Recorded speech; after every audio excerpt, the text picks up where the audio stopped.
More experienced player performing drills to improve your shot making and positional play. The drill partner is perfect for you. Welcome back to an evening edition of Dogging It. I am Molina Mike, and I'm joined with the better-looking Joey Ryan. How are you, buddy? Good. I felt like I should put on a tie. I saw Joey this morning. He was all slicked out, man. How spiffy was he, huh? It's like he got a job or something. Looked like he's going on a job interview. Yeah. He's dogging it somewhere. He was supposed to be on with us tonight, but he's on his way back home. So me and Mike are taking over, and we're talking World Nine Ball, the crown jewel, Mike. Despite what you think about the event, it's actually the best title in pool. So, It's how you doing? getting there. Moving up. It's getting there. It has, right? I mean, listen, it is changed from years past, ain't it, Mike? I mean, the quality, the standard of it, completely different, right? 100%. Yeah, it's a much better tournament than it had been. It's more representative. It's got more substance to it. It's got good money. So yeah, it's the world nine ball championship. So that's great. What were your overall impressions, Mike, just in the general landscape of the event, the venue, the player field, things like that? Yeah, it was going to be kind of interesting because they're in a small town in Poland, right? So you're wondering what it was going to look like, what it was going to feel like. But from what I could see today, the arena looks really sharp, which is not It does. surprising. And there was some good energy in there. A lot of kids, a lot of young Polish kids, which is great. I mean, that always adds so much more excitement to a game. They get so like that unbridled enthusiasm they have is great. And the Polish contingent, 13 players they had in the field, and we know how solid they are as a country. So it's just not a bunch of filler. Really good players, and they had a pretty good day. They I think they went 8-5 in the first round, and in the second round, those 8 players I think went 4-2, and there's a couple still to play their second round match tomorrow. So Wow. the Polish players are representing, and we kind of thought that they would, especially in the early portions of the tournament. So that's a great thing to see. Yeah, overall, pretty excited. Pretty exciting start. I was hoping that the one guy who was going to be in that five category was the guy who was playing my pick for the overall winner in Mario Heat. But that was the first upset of the day. And boy, do I look like the sharp here, Mike. Mario Heat goes down to Batkowski in round one, which for me, just like I said, completely shook me to my core and the Panda. But, it just goes to show just how deep this event is, even with a quote unquote unseeded player facing a seeded player. There's landmines to fade, from the beginning, Mike. Well, yeah, we talked the other day about the unseeded players who were in there, just unseeded because they hadn't played enough matchroom events, right? So you had Chua in there, you had Alex Pagulayan in there. Those guys they're not unseeded players anywhere. So there were a few matches like that, and not surprisingly, those quote underdog unseeded players won a couple of those matches. So been some good matches right out of the gate. Some really good ones queued up for tomorrow. So yeah, Yeah, you're telling me there's going to be some fireworks tomorrow. But first, let's run through some of this first round matchups, Mike. yeah, We're browsing through the website for Matchroom Pool, and we're just going to go from the top, starting with SVB with a 9-2 victory over Masato. The reigning world champion seems to be picking off right where he left off at Derby. I didn't get to see any of the match, Mike, so I don't know if he was just dominating, with the break or without it. yeah, But either no, way, it's a great challenge and a start for SVB. yeah. He beat a Japan player, is what he wrote in his post, and he got tortured Is for it. is that what he said? Oh God. Beat a Japan player 9-2. Well, he doesn't care who he's playing. Whatever. People got all bent out of shape about that. Anyways, Masato's a On his good player. Facebook page. Is that what you're saying? Yeah, Uh, Masato's a good player.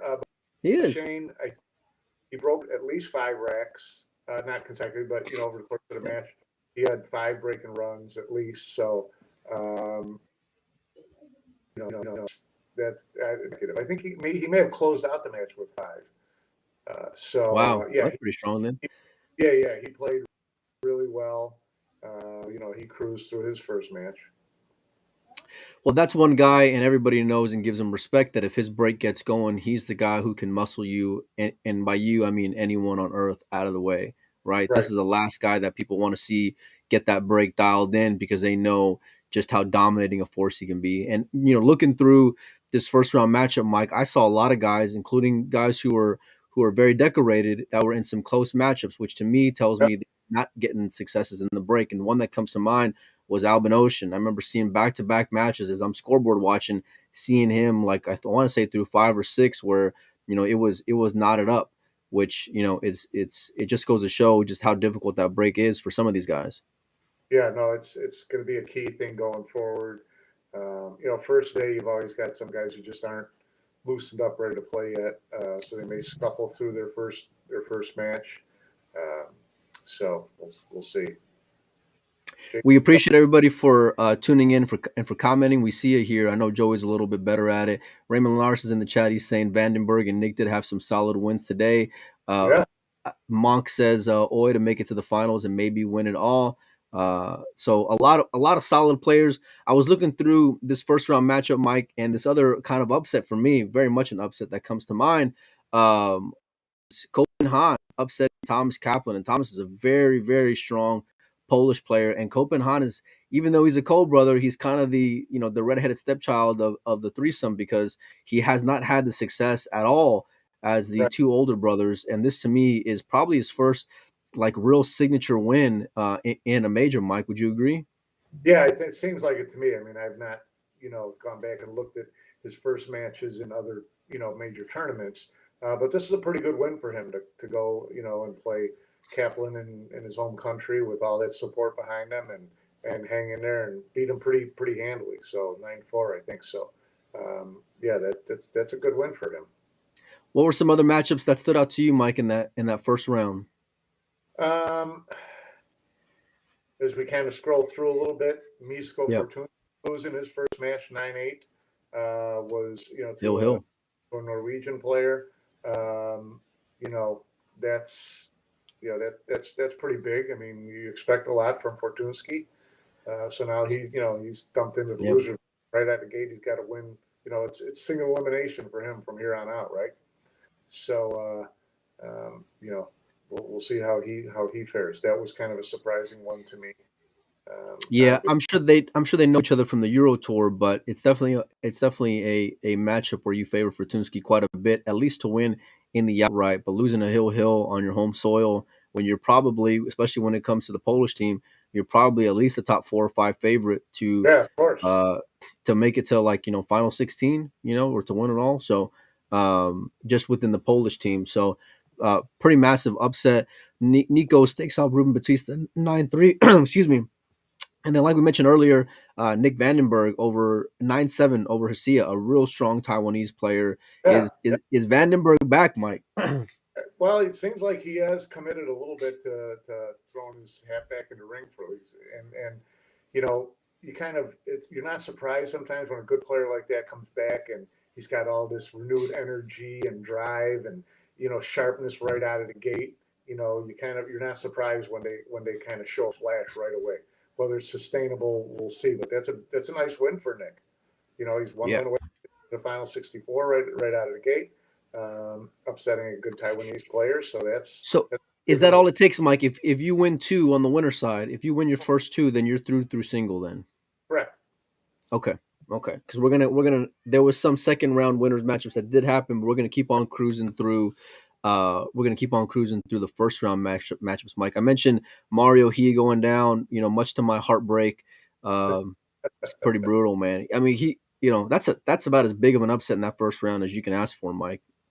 Yeah, he's probably the highest seed to go out. To lose his first round match. He's still got a chance, but like we said at this point, it's kind of single elimination from here through the rest of the tournament for him because he's got to win 2 in a row just to get to 64, and then it's single elimination from there.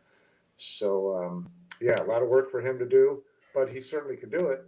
He can. It's just it puts more pressure on him, and I'm just curious how he's going to do with that ratcheted up pressure, especially because now with Mario, there's expectations. He's far from being any kind of afterthought on anybody's radar. I for me, watching him a lot last year, I thought that his break was right there when he's dialed in, amongst the Ruizes and maybe the Albins of the world when Albin's dialed in as well. But like right there with Francisco as far as one of the better breakers in this format. So this was by far shocking. I knew when we did our preview show that this was a matchup to watch out for, but I Right. got to tell you, I really favored Mario there. Uh, Scrolling through, we got Oscar taking down Stephen Holm of Canada 9-4. Dennis Graba, another guy who has had expectations, Mike, and has seemed to kind of taper off a little bit over the last couple of years. He loses 9-4 to a Kuwaiti player, no, a Qatar player. Is that right? Yeah. Yeah. Bashir, or no, El Nasir. And that's who Asker gets next, right? El Nasir. Yeah, So, yeah. Yeah, obviously someone he's going to have to look out for. It seems like the class of players that are coming out of the Middle East has certainly risen over the Yeah. last like 2 years, Mike. I mean, it just seems like every time we look over, there's another guy who's just stamping his foot into, hey, I belong here. It was Al Youssef, 24 months ago, and he's had a lot of consistency. He lost in his first round matchup 9-5 to Chua, but Chua could easily be a top 10 seed as well. He was just Sure. it was just unfortunate because of his lack of play last year is why he went unseeded, but yeah, these players coming out of the Middle East, Mike, they're getting stronger and stronger and more dominating and really making a force on the world stage, and that's a pretty massive upset as well. Yeah, that was a big win. I think you kind of trace it back to a couple of years ago when Omar Al Shaheen was having success, and I don't know Right. what it did for the players from the Middle East, but all of a sudden they were coming, showing up at tournaments and with more regularity and in bigger numbers, and doesn't look like there's a lot of fear in any of them. I didn't get to watch any of this matchup, so I'm not going to speculate. But I will say that as the tables tighten up, guys like Grabe are ones that I would assume to have less success because he's kind of got that awkward swinging of his arms after he hits the ball, you know, Right? and the tighter pockets will certainly expose that. It kind of reminds me a little bit. It's not quite like Wei because Wei's not as uh, animated with it, but she's got a little hitch in her giddy up too. But she Yeah, seems to have a rhythm with it. But Grabe at times can really swing his arm, and I'm just curious if that's what happened here. yeah. And I didn't see any of that match, but that's not a hole he really wants to have to dig out of. He doesn't. We got Zach McCraw in here saying, "What do you think about them using the magic rack all the way through the tournament, Mike? What's your thoughts on that?" I think they're still like looking for some kind of consistency. I mean, they had so much pushback on the wooden rack with the referees not giving the same rack to everyone, or the occasional Right. occasional 9 ball drift into the pocket, or whatever. They're just trying to make it a little more uniform. So we'll see what happens, whether it turns into a break fest at the end or not. Um, you You would know, think, right, Mike? well, they tightened up the pockets are a straight four right now. Is that what they're saying? Yeah, yeah, yeah, yeah. I So believe so. forward it, so it, you kind of counteract using the magic rack with having people have to fire into 4-inch pockets late in the tournament. It's it'll be interesting to see. You have to get all the data together over a couple of tournaments to find out whether you're making the right moves, right? Well, they're going to see it because I think those guys will really get dialed in with controlling balls because that's what ends up happening, especially in the later stages with these elite players. They're not they're not Tony Chohan in the break where they're just going and putting their belly into it. They're hitting it specifically. They're coming off the side. They're going into the nine with regularity, putting the nine in play, and they're controlling balls as best they can with their timing and the way they're coming off that one. Yeah,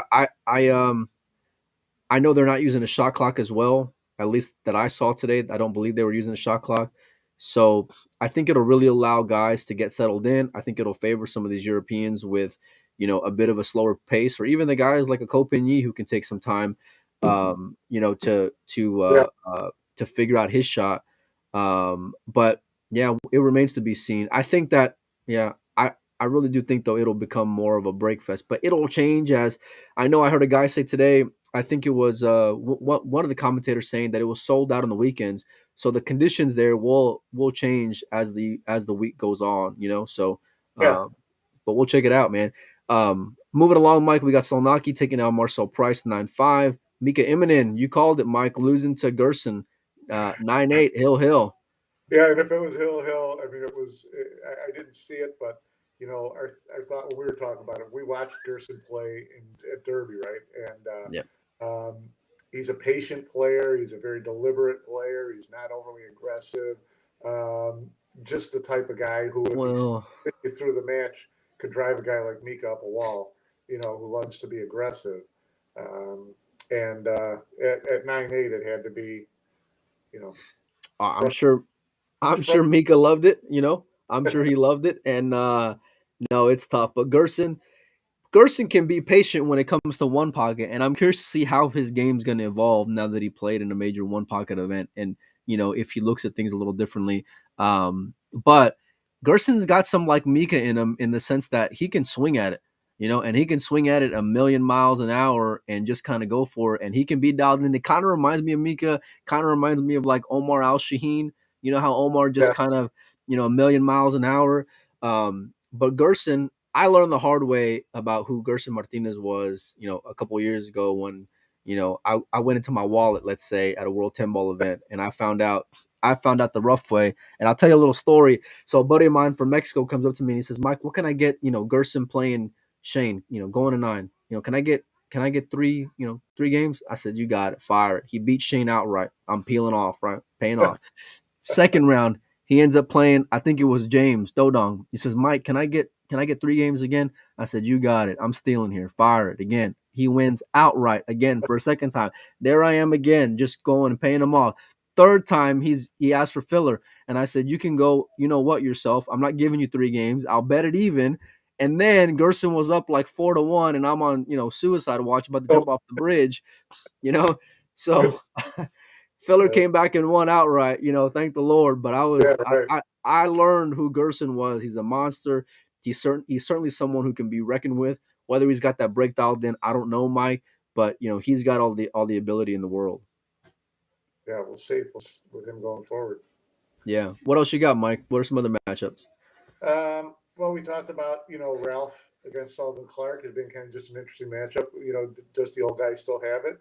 And he won 9-7, so obviously he's got enough still in the tank to get himself into one win away from 2 shots to win one to get into the final 64. So that's a nice win for him. Without a doubt.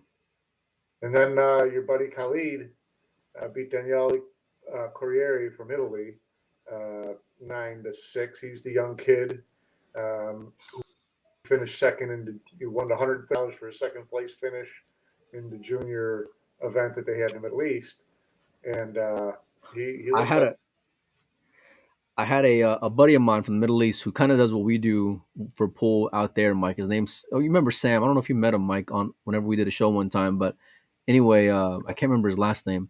But he's the one who told me about that event, and I couldn't believe it. And it was legitimate and true. And yeah, that kid came out with a nice score, even getting second place. And what I heard, Mike, after that event was over, was that they're going to continue to do it, except this year, they're going to be inviting big names. Now, I haven't heard anything about it since then, but they're already batting 1,000 when it comes to being, on point with their information. So if that's what they're going with, I'm really looking forward to how much bigger and better that event can be, and if some big boys start going over there and getting some nice paydays, Mike, Yeah, that'll that'll be great. Obviously, these that'll young. get a lot of guys woken up, Mike, and really prepare like no Yeah, other. I feel like.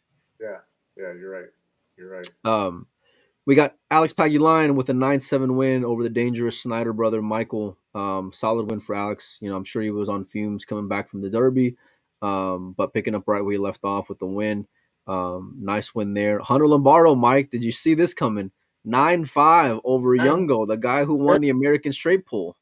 yeah, no, that's a good win for Hunter.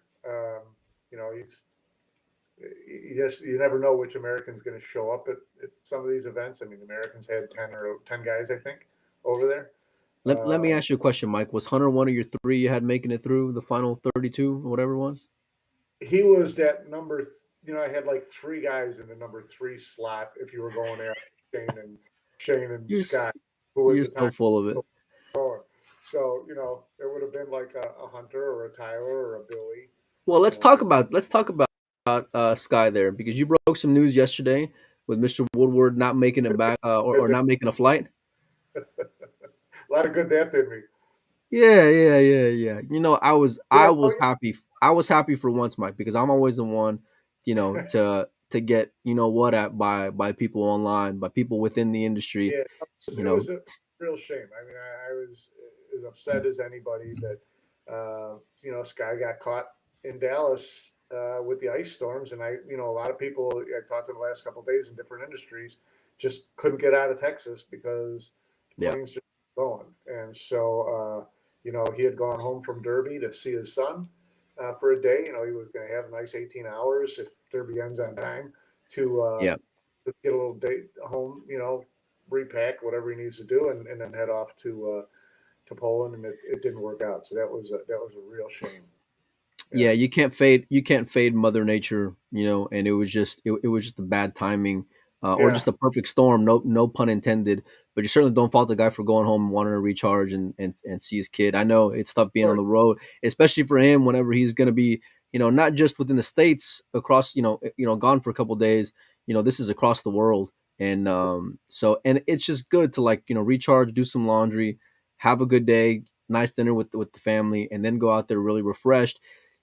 Along with the weather, it didn't help the way the scheduling was for Derby, because it should have long been over. He should have had plenty of time to go back to the house and relax. And it's unfortunate, because he did play deep in that last night, Mike, as well. Yeah, he played after midnight, so Yeah. yeah, tough circumstances all around. Um, you All got right, Mike. Sanjin, who would be a sexy pick to make maybe final eight, maybe final four. Barely squeaked by Joseph Spence, Canada. I don't even know. I don't think I've ever seen that name before. No, yeah, Joe played with Stephen Holm, I think, in the World Cup pool. I saw him Okay. in Vegas too. The kid plays solid. A bit of an unknown, but he's making some waves. Sanjin is no slouch. Joseph's got a long way to go as far as making a name for himself on the international stage, but he's doing the right things. Really solid guy. You can't help but root for him. We spoke to him a little bit, Mike, out there in Vegas last year. And yeah, I would say 9-8 is a bit of a surprise, but it's more of a surprise for me, Sanjin getting that close, because Sanjin is a guy who, I thought that, and I still think he's on the cusp. He's on the cusp. He's knocking on the door. You know, Yeah. so Yeah. Those guys like Oliver Solnacki, you're like, okay, here's one of these guys that all of a sudden you're going to turn around. He's going to be a consistent high finisher. he So we'll checks off a lot of boxes. I like his style of play. He's won European championships, and we know how tough those fields can be. He's I think he's got a lot of good things going for him. I don't think he's had great success on matchroom stages. I could be wrong, but like for me, he's right there. Right there, ready to just kick that door in. But you got to go and get there first, right? yeah, yeah, We got Klenikachi sliding one or sneaking one away 9-8 against Demetrius, the strong Greek player who's been traveling with Alex. Pretty nail biter of a finish for a guy you got to think is one of the favorites as well, Mike and Clenny. yeah. And his next round couldn't get any easier. So yeah, he just slipped by. I mean, he's a tough one to figure out, Kachi. You never know from What do you one mean, event. Mike? You never know from one event to the next which Kachi's going to show up. There's a Yeah, lot of times he looks disinterested, he um, does. and then there's other times where he just grinds and grinds and grinds his way through matches. So it'll be interesting to see how he looks going forward. But yeah, 9 days. That's I mean, you know that when you play these events, you're gonna have some nail biters, right? It's yeah, rare that you'll have anyone go wire to wire, so you got to steal a couple to write that story. It seems like in every tournament you play in. So this may be one for Clenny. I agree with you 1,000%. He can be indifferent at times on the table, but he could also be, when he gets his break going, he can be knocking them in, making 3-4 balls on the break, and then just running over people, steamrolling. The guy's built like Gronkowski. But yeah, that uh that guy is not to be messed with when he is dialed in. But he definitely snuck away with one there. Yeah, Ko Pin Chung over I don't know who who his opponent was, but he wins 9-1. Omar 9-3 over a player from Portugal, it looks like. Jason Shaw, that was kind of the story of the afternoon. I saw a little bit of it, and I was watching when I was Yes, around this earlier nine. today, 9-7. No, it was 9-8. It was Oh, Hill was it Hill. 9-8? It was Hill Hill Oh, and that's right. no, no, yeah, and Candelo was at the table shooting the four ball up the rail and just missed it. You just dogged it? Yeah.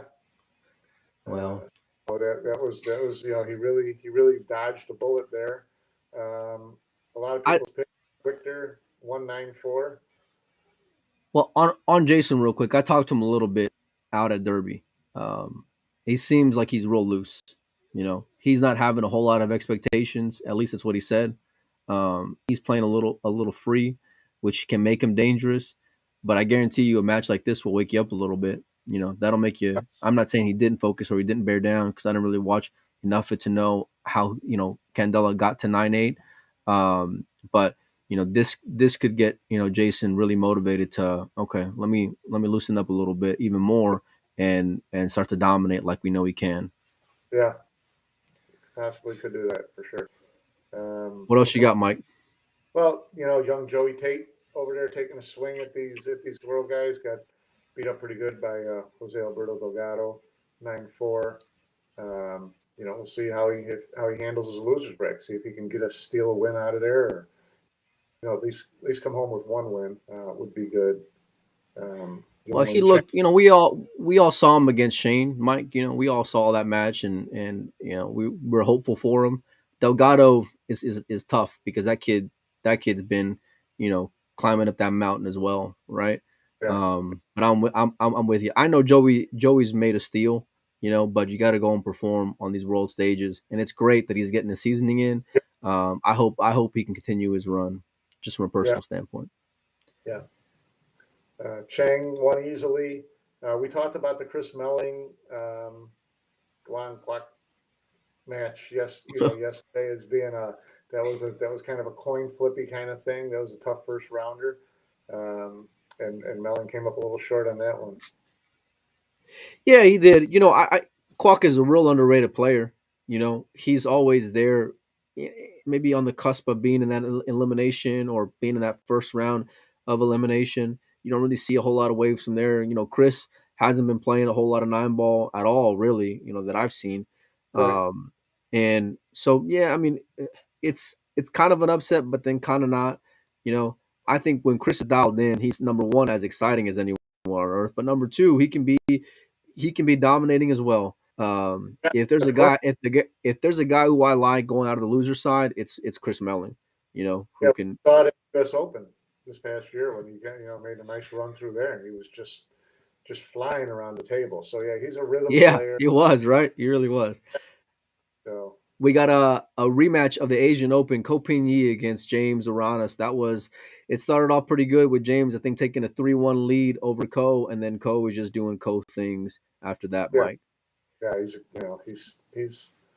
a good pick to go deep in this tournament for sure. He's such a solid player. Well, I mean, especially when you get dialed in with the first round matchup like that, it's really got to be a boost of confidence going forward, because we know how dangerous he can be. Cruising along, we got Moritz loses in the first round 9-6 to another player from Vietnam. I don't know who he is. There was two guys from Vietnam that to me pulled upsets. One of them was that Moritz match. The other one was that Mark Biesterbosch match. Both guys who you got to like them having decent shots at getting through single elimination or at least two single elimination. But Vietnam's coming on strong. We got Wu Kun Lin with a 9-8 win over Petroni, and then Ruiz just smashes Sochal Yeah, 9-0. I'm sure it's a good start for Ruiz for sure. Yeah. Let's go through the winner side matches that played in round two, Mike. Yeah, well, things got really interesting in a hurry in round two. Yeah.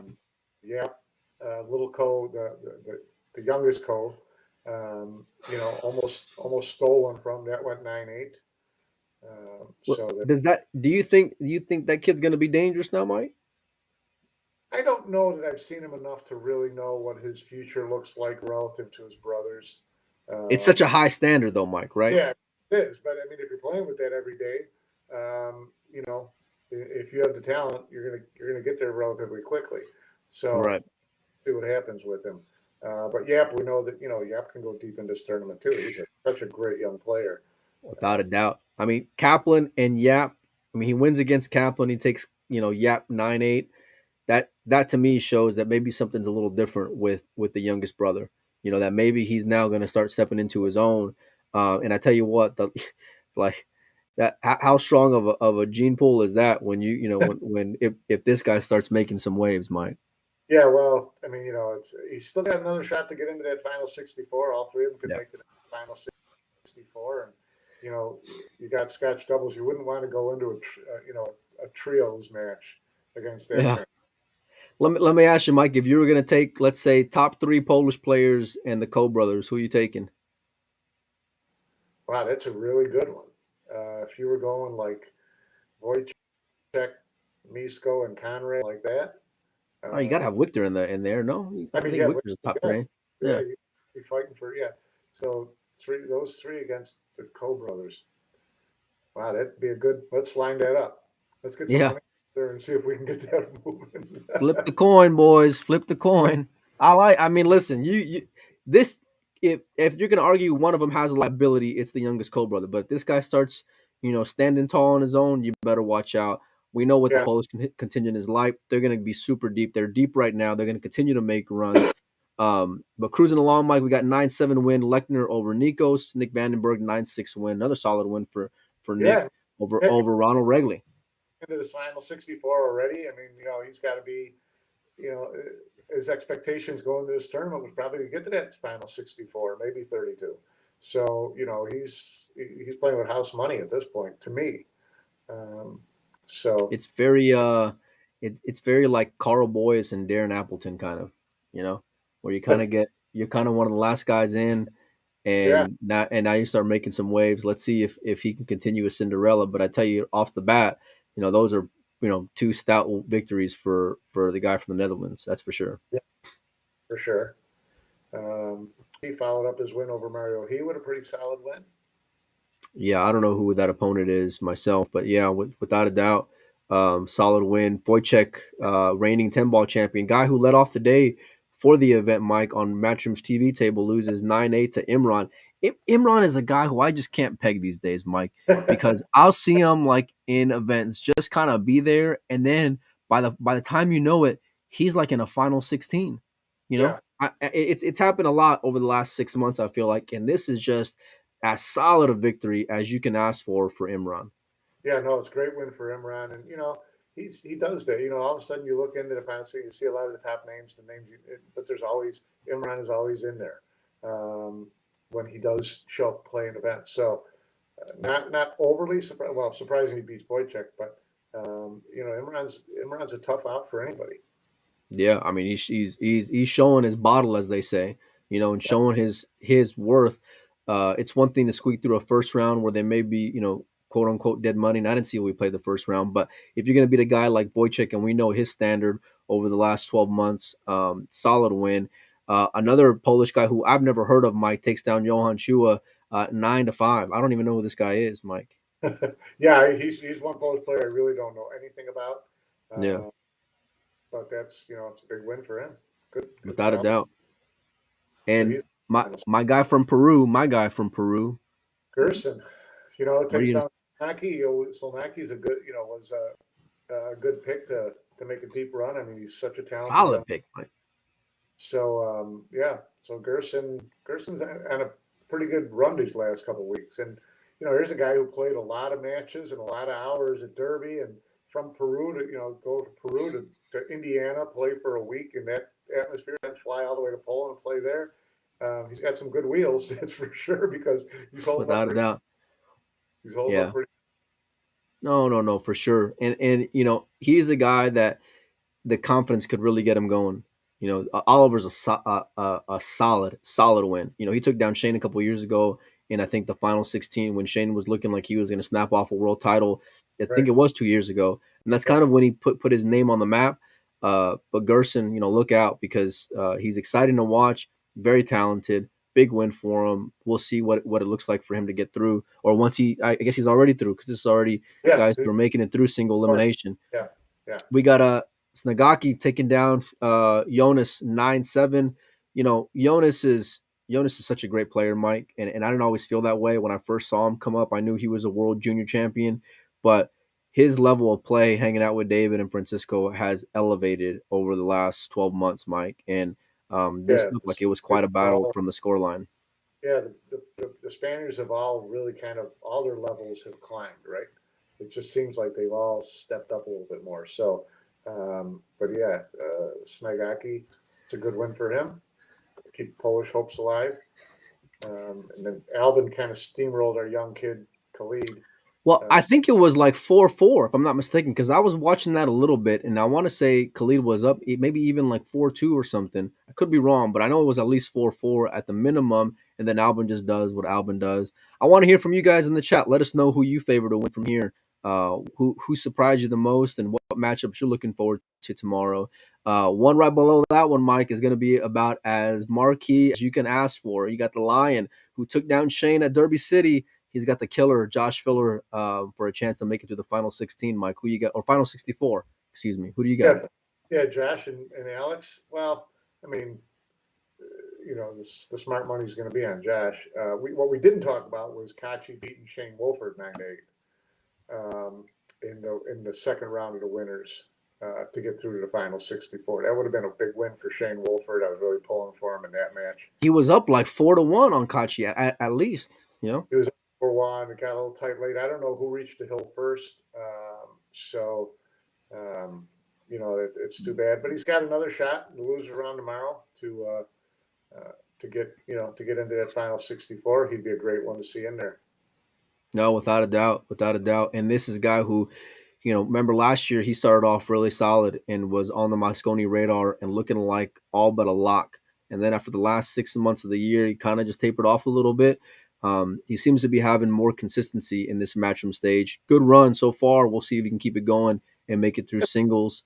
It's all about experience, right? It's all about, you know, steps, Mike. You got to take steps in your career. When you have young athletes reach the pros, especially like in a sport like basketball or baseball, where all of a sudden they're playing, you know, 162 games or whatever, and you see them start to fade in that second half of the year because they're just not used to that kind of grind for that long. So I think last year is a good seasoning year for Shane Wolford. I would expect him to be a little bit more consistent and stronger through the whole 12 months this year, and we'll see where that gets him. Without a doubt. Alexa, the strong, I think he's from Serbia, takes down Hunter Lombardo 9-7. Hunter, man, that's a pretty strong battle there because Alexa, I want to say he was in the final 8 of the U.S. Open, if I'm not mistaken, and I think he had a chance to. He was the guy who had a chance of knocking out Filler. Yeah, it was an epic match too. Yeah, that was a big match. You got Sanjin taking down Babika 9-6, solid win for Sanjin. Labutis loses 9-8 to Niels. Is Niels got another run in the mic? Is Niels going to come back to form? Well, you know, Niels and Ralph, you got, you know, it just doesn't surprise me when one of the two at least, doesn't reach like 16. You know, because they've got that kind of, you know, they've got that experience. They can still hit the ball straight. If they can get a couple good days in them, you know. I think, you know, I think Niels obviously would be, you know, your favorite to go further than Ralph, but yeah, let's see what happens. Hillbilly Island Life says Cole looked good after the break, and we got Seth from YouTube says both Albin and Khalid played well in that match. I like Khalid's chance to make it through the left side. Yeah, I like Khalid. I like his game a lot. That kid's only going to get tougher, and he's got the world of upside ahead of him. He's also, like you mentioned, Mike. He's a student of Johan, so right. we know who he's produced, right? We know who has helped make great. So I'm really looking forward to see how he does on the one loss side. You got Chang Jung Lin 9-8 over Kwok. Kopin takes down Anzi 9-4. Conrad wins 9-6 over Bader. What stood out to you, Mike? And then French, then Ruiz, he was down a little bit in his match, and had let me tell you something. I like Ruiz, but after my horse Mario goes down the first one, Wu Kun Lin had Ruiz down like 5-1, and I'm thinking, okay, great, because Joey picked Ruiz. I'm not gonna look like an idiot because now Ruiz is gonna go down, and I'm not gonna lie, I was kind of rooting for Wu a little bit, but Ruiz just kind of shows what he's all about. The guy's just a winner through and through. Strong win, strong comeback, 9-7 man over the Taiwanese star. Yeah. So if you're Ruiz, it's been a perfect day. You got to play both matches in the same day. You blasted somebody in one match, and you had to grind back from behind in the other match. That's a good. That get you loosened up and ready to play more, wouldn't it? Without a doubt, without a doubt. And this is kind of one of these guys, like, I want to say kind of like a Kachi, except he's far more decorated. Francisco is, we all know, what he's been like the last 12 months. You do not want to get him going. His break can be overwhelming. He can punish you on that break, and we know what he can do after the break. The guy's skills are just unlimited. He's got to be one of the favorites, and rightfully so. Sure. What Yeah, matchups are you looking forward to tomorrow? Yeah, round two, winner's side who didn't play today. Shane plays Norwegian kid. Matt's I wouldn't even. Schnitny. Yeah, I'll take your word for it. Easy. This is a kid show, Mike. All right, take I don't it know easy. I don't know about him. I don't know much about him. I think he's in his early 30s. I haven't really seen him around much, but Shane gets him tomorrow, and then we talked about Josh and Alex. That's that's going to be a good matchup because Alex is playing well. Alex played good 9-ball at Derby. So Alex is the guy who, because he's so great after the break, that this format lends itself to him being able to stay relevant and consistent and dominating, if he wants to be. yeah, We know Alex's success for money games on tournaments. We know he's been a world champion in the past. This break shot being more of a shot versus, like, a muscle, like the old ways, really goes in Alex's favor. Big matchup tomorrow. He's still going to go into at least a 2-game dog against Filler, if not 3. But I'm going to be watching that one, and I think that'll probably be one of the ones on the main TV table. You got, you would hope so. That's too good to miss. if you were gonna say it's 2 games, Mike, who are you taking? Are you laying the 2 taking Filler, or are you taking the 2 getting Alex? I'm laying the 2 and taking Josh. I would too. But Josh, we saw that post on Facebook from Kelly where Josh is passed out in an airport. We knew he was, he was worn down. That's being mild out there from the Derby. There were a lot of players passed out in airports on Sunday. Trust me. Hey, listen, And Alex was probably the other one. let me tell you something. I was not a player, obviously, but I was really exhausted after Derby. I don't fall asleep on airplanes. I was out my whole flight going to Dallas. I mean, we're going up in the plane out in Louisville, and by the time I knew it, I'm waking up and we're touching ground. I was just beat. So I could only imagine how those guys are after playing all night. What a grind it was. Kudos to both players. I'm really looking forward to that matchup, though, Mike. Yeah, it's gonna be a great matchup. Another big matchup. Not a big, but kind of interesting matchup is Alcade against Yanni Yuski, who last year at the U.S. Open, did knocked a couple of players, into the losers bracket early, knocked a couple players out. Finnish kid plays pretty good. So we'll see about David Alcade there. Your buddy Besar is playing Oi. What, Naoki Oi? Yeah, it's Oi's going to go into it as a favorite. It's kind of similar to that Alcade and Uski match. Can those guys get there on their own? Without a doubt, but are they up against it for sure? Yeah. We've seen already that it's been a lot more nip and tuck because of the break format. So I think it's going to be more of the same.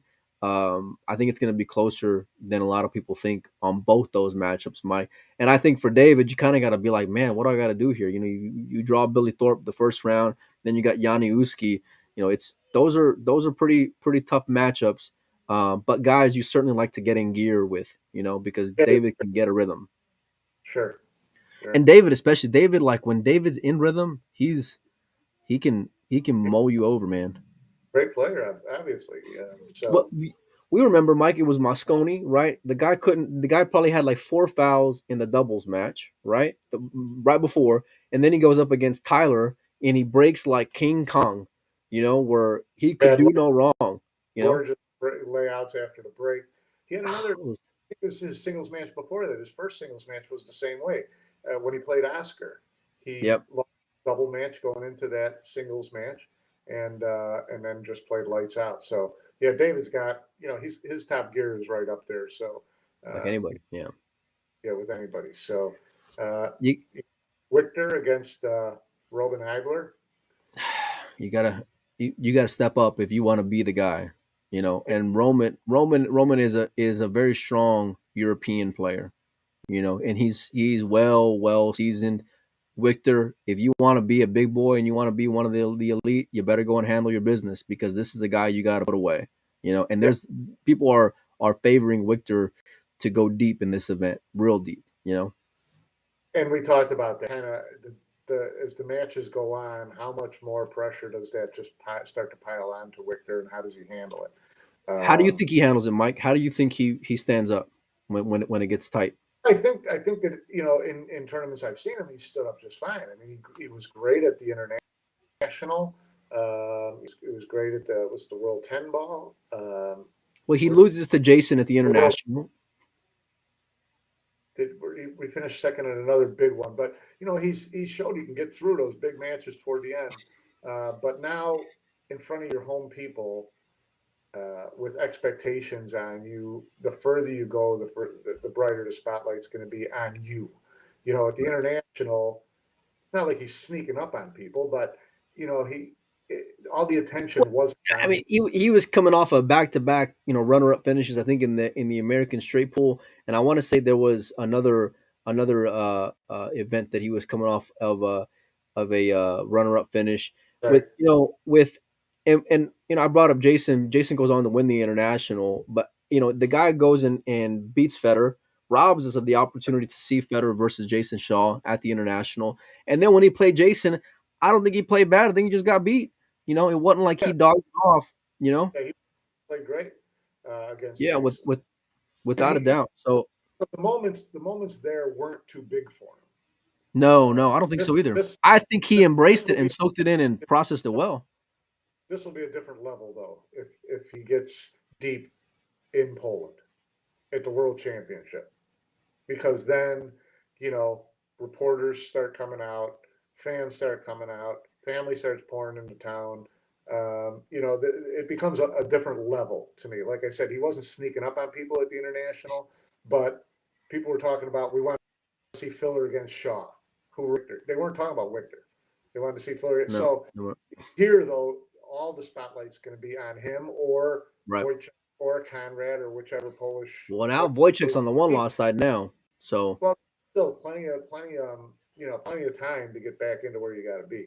So it's yeah. okay, let me ask you this, Mike. David or Victor to make the Mosconi Cup team this year. Who would you like? Oh, I would like Victor all day long to make Mosconi Cup over David. Yeah, yeah, I would too. I think he's a solid number 6 right now. If you want to be a number 5, you got to go and take one. You got to go and earn it.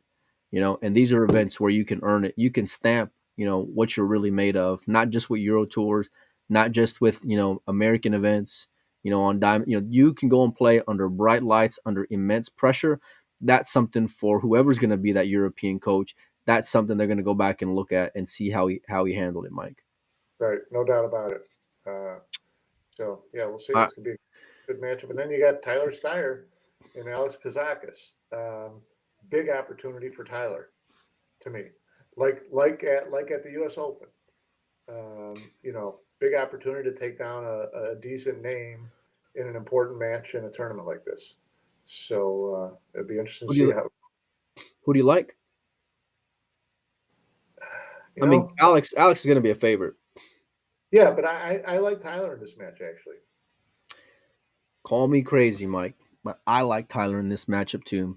He looked, and I'm not just saying it because I hate, number one, I hate when you're right.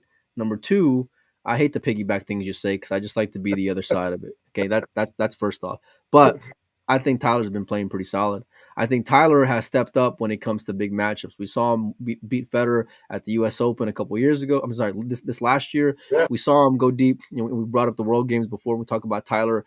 He looked pretty strong at the Mosconi Cup. The Derby, the draw was so for the guy, but he went deep in his own right. Alex is a top player, a tough player. If I were gonna pick an upset, because I think this would be an upset, I would pick Tyler over Kazakis for my Yeah, upset tomorrow. I looked at some of those matchups for tomorrow in the second round of the winners, and I had to pick an upset. That's the one to me that looks the tastiest. What other second round matchups do you got, Mike, that are looking good for you? Well, Oscar is playing second round. He's always one win away from Ali Nasser. We'll see what happens there. Um, and then a couple of the American guys that are still, just one win away from getting that into the 64 still if they go on the loser side and win, are Shane Wolford and Hunter Lombardo. So we'll see if we can get a couple more Americans into the final 64 and see if I can get my 3 at 32. Well, I'm still taking the under with confidence there. You got some loser side matchups that are going to be pretty strong. Masato against Jakub. We saw Jakub, a strong Serbian player, team up with Alexa a couple years ago. That's a pretty strong matchup. Thomas Kaplan against Sharik Saeed. Billy Thorpe. I don't know who he's playing against, Mike, but Billy better get a win there. Yeah. Who else we got here? Mario He against a Polish player. Mario, come on, man. You can't make me look like this bad of a pick here. Who else you got here on the one loss side? Remember What's that? Fires was. Yeah. Chris Alexander and Joey Tate. Karol Skowarski against James. Wow, one of these guys are going to be gone from World Championship, and both those guys are very strong players. Tohin Lan against Mark Bisterbosch. That's going to be a strong one as well. It's the World Championship, Mike. This is probably one of my favorite events of the year outside of like the World Cup of Pool. I think there's something like really prestigious, despite what you've been writing for the last 40 years, as far as it being a dog fest. No, but it was not as good as the U.S. Open 10 years ago. Period. It just was period. Not. Yeah, you can't argue. Now it's a different story. Now I would write a different story today, but 10 years ago, sorry. That's fair. That's fair. It's so hard to have it be as great of an event as it was last year, because last year was something really special. Like there's a few times when I watch pool where I like legitimately fan out. When Shane. Oh, how ridiculous were we last year? Sitting you were sitting at home. I was sitting in my office, and we're watching, sweating all these matches. I remember. Yes. I remember there was one rack in particular where like a cue ball was crossing a 6 ball, and I'm like yelling, "Miss it!" Because if he hits it, it's in the hole. And I remember getting emotional as I was watching Shane get his victory. It was kind of similar to watching Tony make his last ball, because I root for Tony. He's a friend, and I want good things for him. Against Efren, it was a coin flip. For me, who I was rooting for. But watching Shane get his first world title, because I was that guy for years saying, "Hey, listen, Shane's won a lot of great events. He's never won a world championship." I was so happy to see him get it, Mike. Yeah, that was one of the it was one of the fun moments watching pro pool for sure. So let me ask you this: we're talking about the old U.S. Opens versus the old World Championships and the new World Championship, whatever. Do you like them going to single elimination as early as 64? No, I wish it would probably be like I wish it would be 16. Give me the 16 toughest players. At 64, it seems rough. It seems rough but it's very like NCAA tournament, ishy, and that two beats 15 beats a 2, and all of a sudden, two's just going home after one match in. So. Yeah. No, I mean, this break makes it a little bit more, or a lot more, wide open. This break makes it where these quote unquote underdogs can get there. And we've seen it a few times today, and give these guys a bit more of a scare. Now, as the event thickens up and you go to single elimination, now when you're down 7-5, well, it's a whole lot different when you don't got another barrel, Mike. A guy who comes to mind when coming up short, but in the sense of like getting tough draws when it comes to these singles, is Jason. Because Jason's gotten some rough draws in single elimination. I remember drawing filler like a couple times back to back events. I mean, it's sick, and he'll tell you. But yeah, for me, I know there's a lot of things to take in mind, right? You got to think about broadcast, you got to think about scheduling, you got to think about a number of different things, right? When you don't have a shot clock and you got winter break and a long race, I get it. But man, I really wish it would be down to 16 because those would be It's 16 amazing been matchups. team. And Roberto Franco, he's in my camp here. True World Championship double all the way through. That's tough for Matchroom to do, but I'll be damned if I'm not going to one of these days somehow or another get Pat Fleming to take the international back to double elimination all the way through. So you want it to end at 8 a.m. like the Derby, then is what you want it to be. I went to every U.S. Open. They were over, on Saturday night when they're supposed to be over. You know how to schedule. You know how to get these things done. So, we talked about this before, and this is a little off topic, but what the hell? We're here. Setting up majors, and you want your majors in sports. So you want your 4 majors, your Grand Slam. You don't want them to be identical cookie cutter tournaments, right? So we know Matchroom is never going to ever do a double elimination all the way through. So let's take one of the other major events and go back to a double elimination all the way through. The international is the perfect event for it. Just bill it, market it as the toughest test in pool.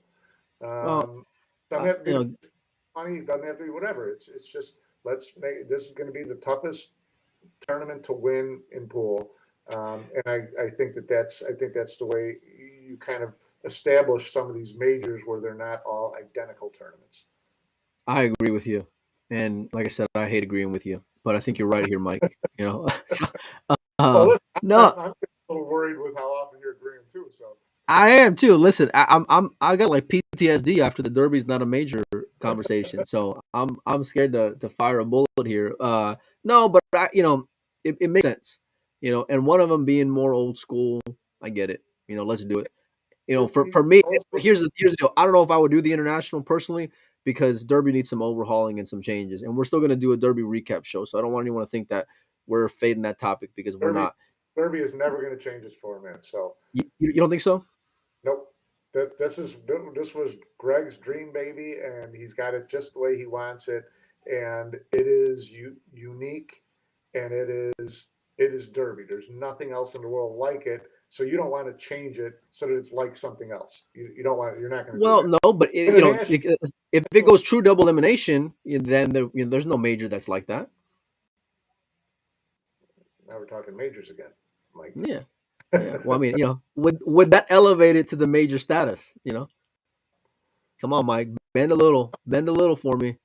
Well, okay, I'll bend a little. The prize money's got to be a lot different, and well, we're gonna get it. We're gonna get into the money whenever we talk about it. We're gonna get into a lot of things whenever we talk about the Derby. We're still doing some homework there and reaching out to some people. So you guys stay tuned. We're having a lot of fun, and tomorrow, I don't know what time they start. It'll be early in the morning here in the U.S., but we're gonna be excited to watch it.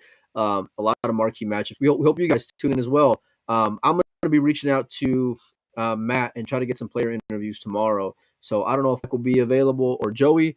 We'll try to get you guys on as well. But either way, we're going to be doing a recap show no matter what, one way or the other. So, Mike, you got anything else, buddy? No, I'm excited for the rest of the World Championship. It starts getting, it gets really interesting in a hurry, right? Especially when you go to 60 single elimination from 64, you start losing people fast. So dropping like flies. Yeah, it's gonna be fun. All right, well, we'll tune in tomorrow. We hope you guys do too, and we'll see you guys later.